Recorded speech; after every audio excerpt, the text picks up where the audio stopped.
The incident in the small village of Bispberg in central Sweden in the winter of 1987 is one of the more unusual ones. Despite thorough investigations by serious investigators, the mystery of what really happened that night remains.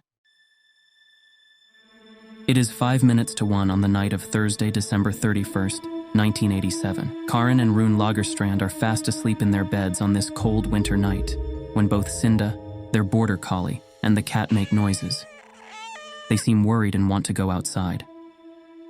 A sleep-deprived Karin gets out of bed, pulls a sweater over her nightgown, and lets the animals out. Cinda hesitates and Karin urges her to go outside. The cat strokes her bare legs a few times before joining Cinda in the yard. A sparkling starry sky envelops the entire neighborhood. A half-full moon hangs over the neighbor's birch trees. Cinda sniffs frantically at the week-old snow, while the cat stands still and looks out at the street. It is completely quiet and still. The cold bites into Karin's cheeks and she calls out several times for Cinda to hurry.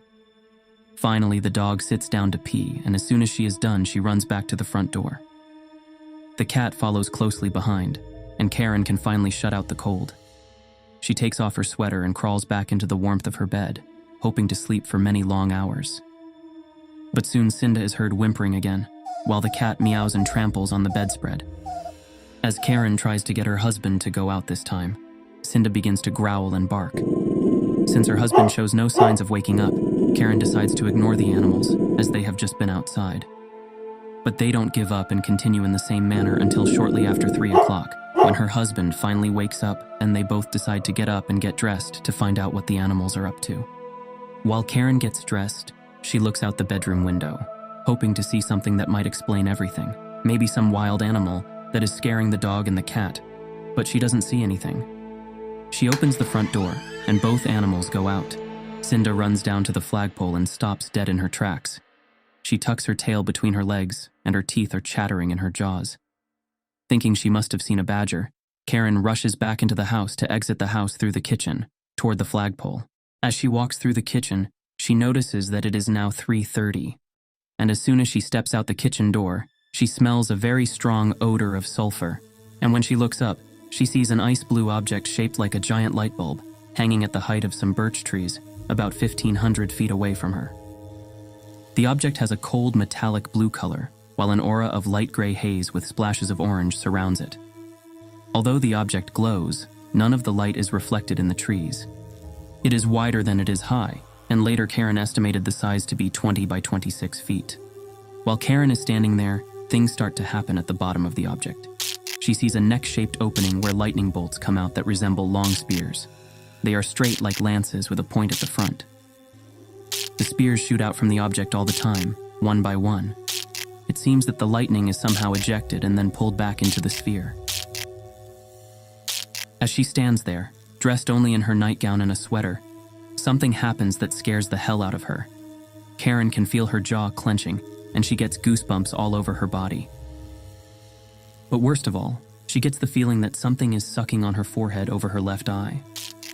Karin says afterwards, "I was paralyzed. I couldn't call for help and I couldn't get out of there. It was horrible. I was so scared that I was completely destroyed. My husband had gone back to bed and I couldn't call out to him. I was just shaking."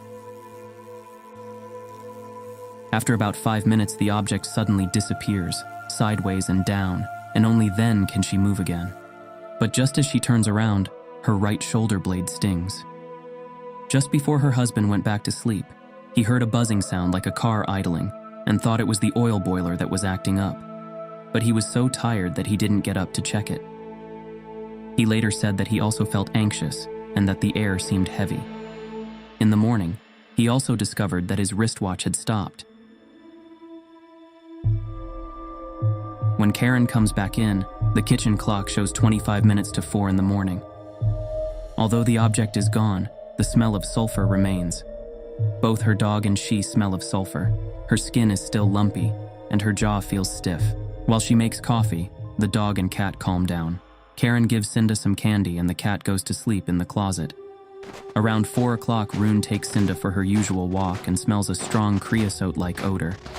Cinda is nervous and sniffs around, and sometimes she huddles together. On New Year's Day, Karen discovers a long burn mark on the back of the sweater she was wearing. And 4 days after the incident, a faint smell still lingers in the air around the house. Karen also had headache for 4 days after the incident, and the tingling in the shoulder remained for more than 10 years. But it didn't end there. The incident became the beginning of a long period of illness for Karen. She suffered from several inflammations and often felt tired and lethargic.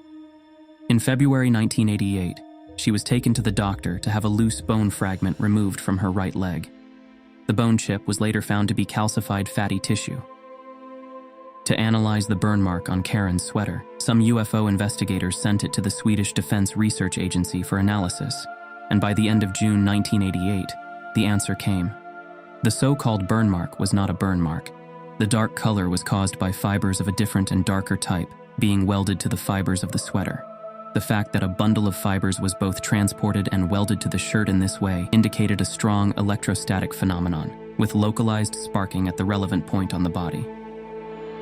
On September 10, 1988, 7 months after the incident, Karen discovers another mark on the curtain by the kitchen door where she was standing during the observation. The height above the floor is 5 feet, which corresponds well with the mark on the sweater. But that's not all. Soon after, a new witness came forward. It was a 19-year-old man who worked as a cook that night in a hotel in a nearby town. On the night of December 31st, 1987, he was driving home from work, as he had done so many times before. Between 1 and 1:30 a.m., he saw a blue light with a red glow over a mountain near Bispberg. What the hell can that be? He thought, and stopped the car. At first, he thought the light was attached to a plane, but soon he saw that it wasn't moving.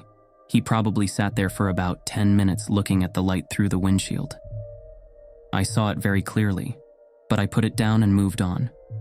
As I got closer to home, I could still see the light, and it got bigger as I got closer. I have driven that road many times before and after this incident, but I have never seen that light again. If it had been a stationary light, I would have seen it more often. Did the young man see the same phenomenon that Karen saw later that night? We will probably never know for sure. But for Karen, who died in 2015, one thing was very clear. She never wanted to see it again. It felt like I was looking at evil itself.